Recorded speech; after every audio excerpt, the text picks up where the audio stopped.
Sa bawat kanto na maingay na syudad, maririnig ang pamilyar na tinig na sumisigaw ng taho. Isang pangkaraniwang araw para kay Tatay Seldo ang magtataho na may dalang ngiti at simpleng pangarap. Ngunit sa likod ng kanyang masiglang pagbebenta ay mga kwento ng sakripisyo, pagmamahal at mga laban ng buhay na hindi madali. Ano nga pa ang hatid ng taho sa puso ng isang batang gaya ni Maria? At paano nito binago ang landas ng kanilang mga buhay? Alamin sa nakakaantig na kwentong ito ng pagmamahalan, sakripisyo at pag-asa. Mabilis sa tumakbo palabas si Maria nang marinig niya na may sumisigaw ng taho sa labas. "Pabili po! 20 po!" sabi ni Maria at sabay ngiti kay Tatay Seldo. Palaging bumibili si Maria kay Tatay Seldo kaya naman pamilyar na siya rito. "Aba, may pera ka ngayon Maria ah," sagot ni Tatay Seldo. Palaging 5 o kaya naman 10 peso lang kasi ang binibili ni Maria. Napangiti kaagad si Maria nang dagdagan ng vendor ang kanyang taho. Nang maibigay yon kay Maria ay kaagad siya nagpasalamat at umalis na. Pagkapasok ni Maria sa loob ng kanilang bahay ay katakot-takot siyang sinalubong ng kanyang ina. "Nangupit ka na naman!" sigaw nito sa kanyang anak.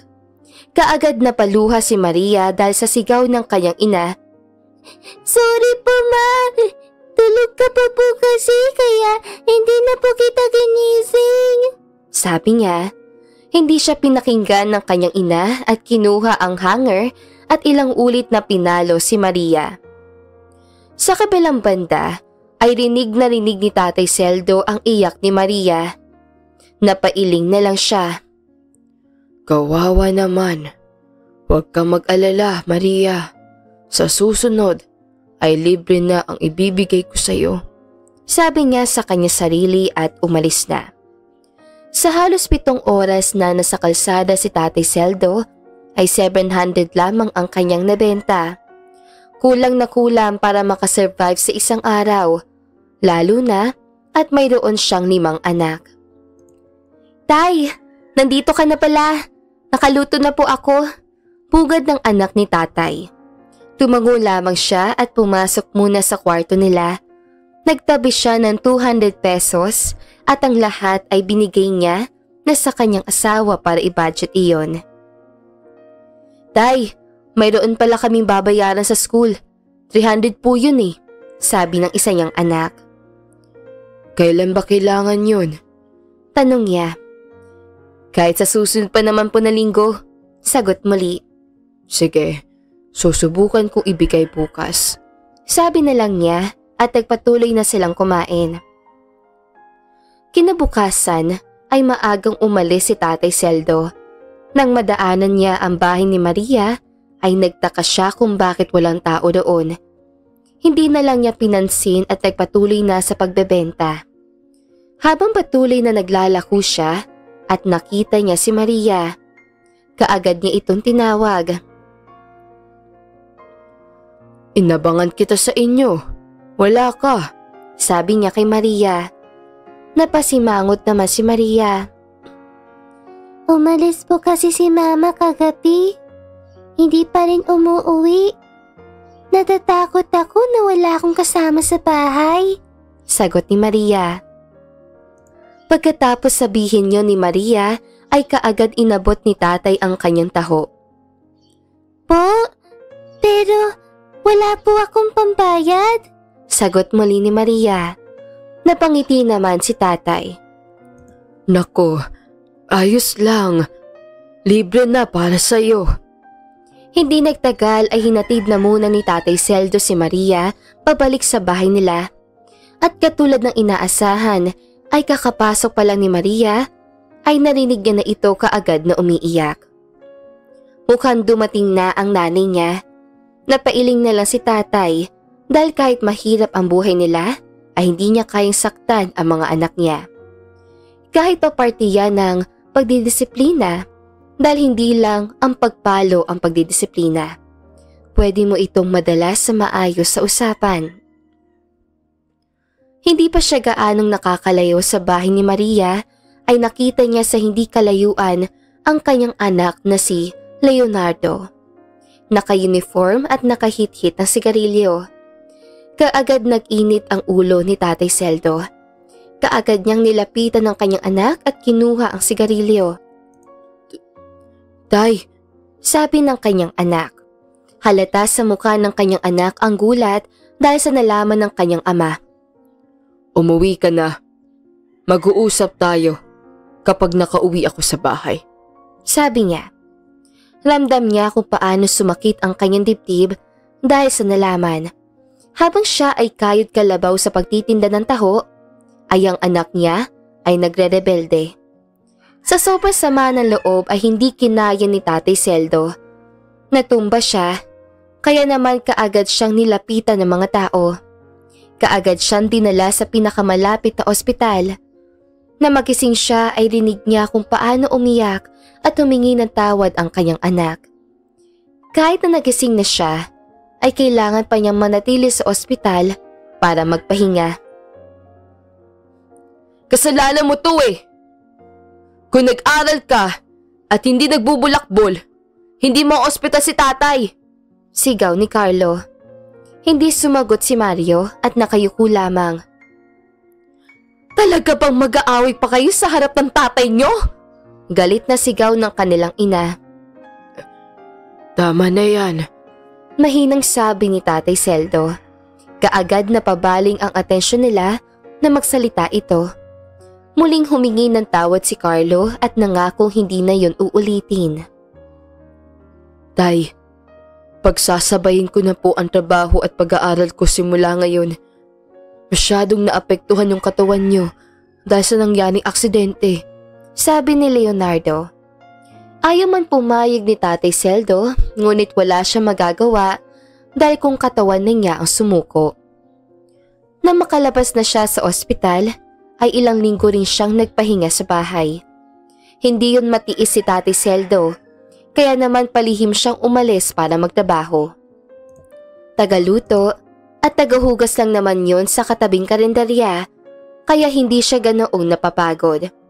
Habang tumatagal, ay mas nakakaipon ang pamilya nila. Dahil halos lahat sila ay may trabaho na.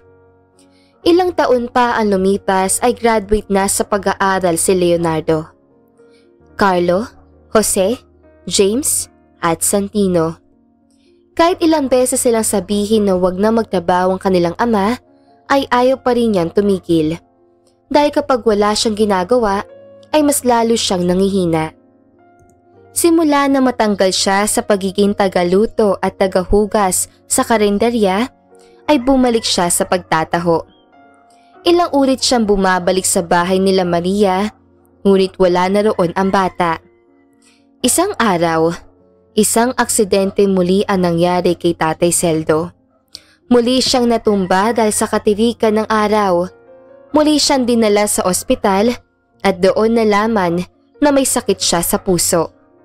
Kaagad na lumo ang pamilya ni Tatay Celdo nang marinig yon sa doktor. May solusyon pa po ba? Gagaling pa po bang asawa ko? Tanong ng kanyang misis.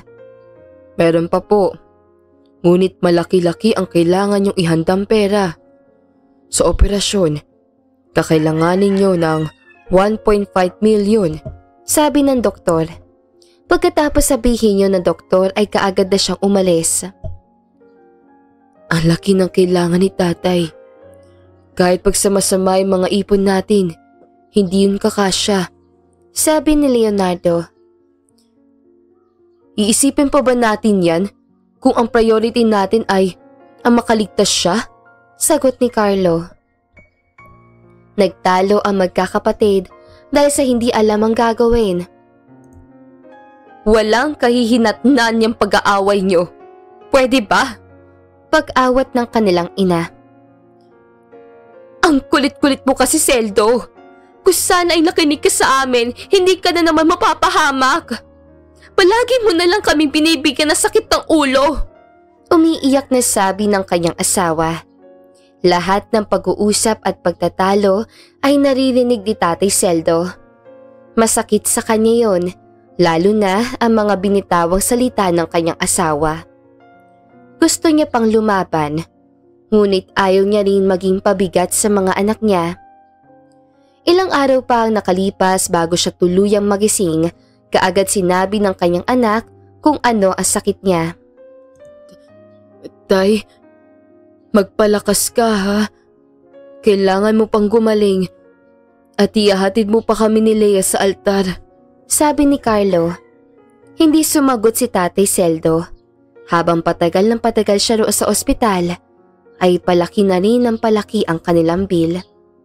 Pumunta roon ang asawa ni Tatay Seldo para i-check muli ang bill ng asawa.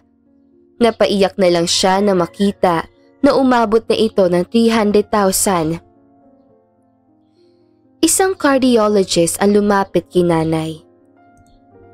Ayos lang po ba kayo? Tanong nito. Umiling si nanay. Kailangang operahan ng asawa ko, pero wala kaming sapat na pera para roon. Bukod doon, habang patagal kami ng patagal dito, ay mas lumalaki na rin ang bill namin.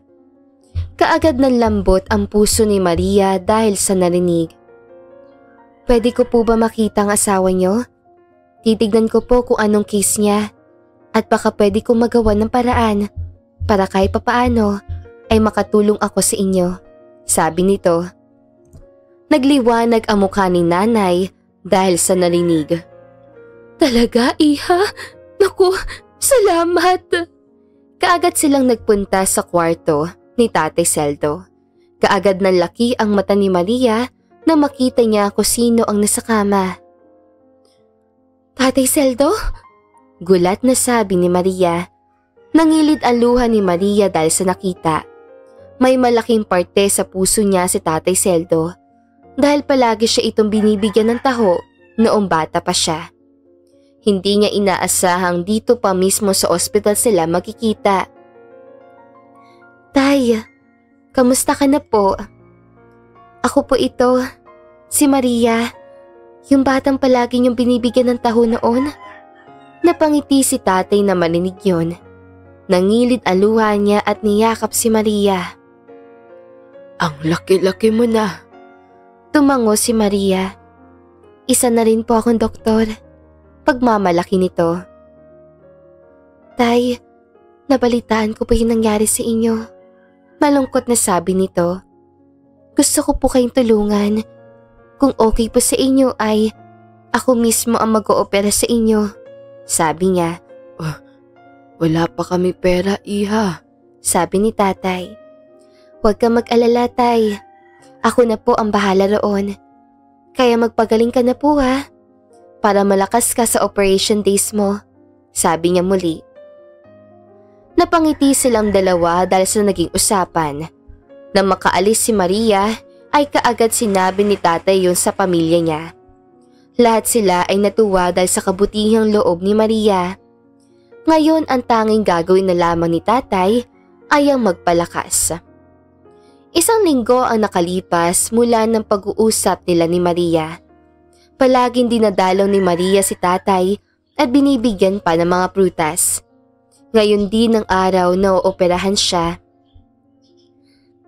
Kinakabahan ako, sabi niya kay Maria. Huwag kang kabahan, tay. Kayang-kaya mo yan. Pagpapalakas ng loob ni Maria. Ngumiti siya at ilang ulit na nagdasal. Ilang oras ang nakalipas ay natapos na ang operasyon. Naging successful ito. Sobra-sobra ang naging pasasalamat ng pamilya ni tatay kay Maria. Salamat muli, Maria. Dahil sa iyo ay nakaligtas ako at nagkaroon pa ng halos ikalawang buhay, sabi ni tatay. Ngumiti lang si Maria. Yung mga bilin ko, tay ha? Huwag ka na ulit pasaway. Opo, Dok, sabi nito na ikinatawa nilang lahat. Nang matapos ang naging operasyon ay nagdiwang sila kasama si Maria. Nagkaroon ng simpleng kainan sa ospital. Bago umalis sa ospital si Maria ay nakita niya ang kanyang tunay na ina. Tila ba lahat ng puot at sama ng loob ni Maria ay bumalik. Hindi kita papatawarin sa lahat ng ginawa mo sa akin, sabi niya at saka umalis. Bago tuluyang pumunta si Maria sa kondo niya, ay dumaan muna siya sa simbahan. Masama ba akong tao kung hindi ko kayang patawarin ang sarili kong ina? Tanong niya. Siguro ngayon ay hindi ko pa talaga kaya. Pero tulungan mo ako. Tulungan mo kung mawala itong galit na nandirito sa puso ko. Simula noon ay mas naging masaya at matibay na ang pamilya nila.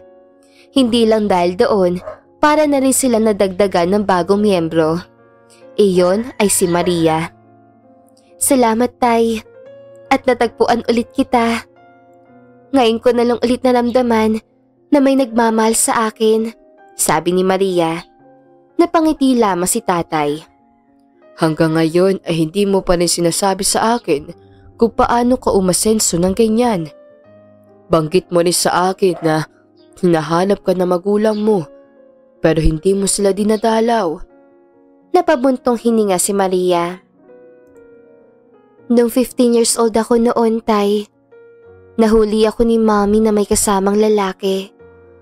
Ang akala niya ay boyfriend ko. Pero hindi. Grabe ang pambubugbog na ginawa niya sa akin. Simula noon ay mas naging iba na ang trato niya sa akin. Palagi niya ako sinasaktan. Bahagyang tumigil si Maria para punasan ang mga luha. Muntik na niya akong mapatay. Kaya para mailigtas ko ang sarili ko, lumayas ako. Ilang buwan din akong nagpalaboy-laboy hanggang sa may umampon sa akin. Mabait siya.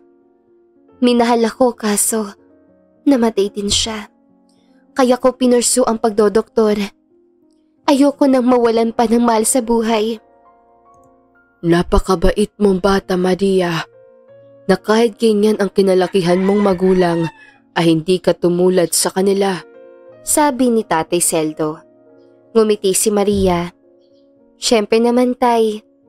Ayokong gawin sa iba ang naranasan ko. Hindi nagtagal ay nagpaalam na muli si Maria at gabi na rin. Salamat ulit, Maria. Kapag gusto mong dumalaw dito, magsabi ka lang. Welcome na welcome ka sa pamilya namin, sabi ni Nanay Tess. At dito na nga po natatapos ang magandang istoryang ito. Maraming salamat mga kakwentuhan! Huwag niyong kalimutan mag-like at subscribe at pindutin na rin ang notification bell para lagi kayong updated sa ating kwentuhan. Hanggang sa muli, paalam!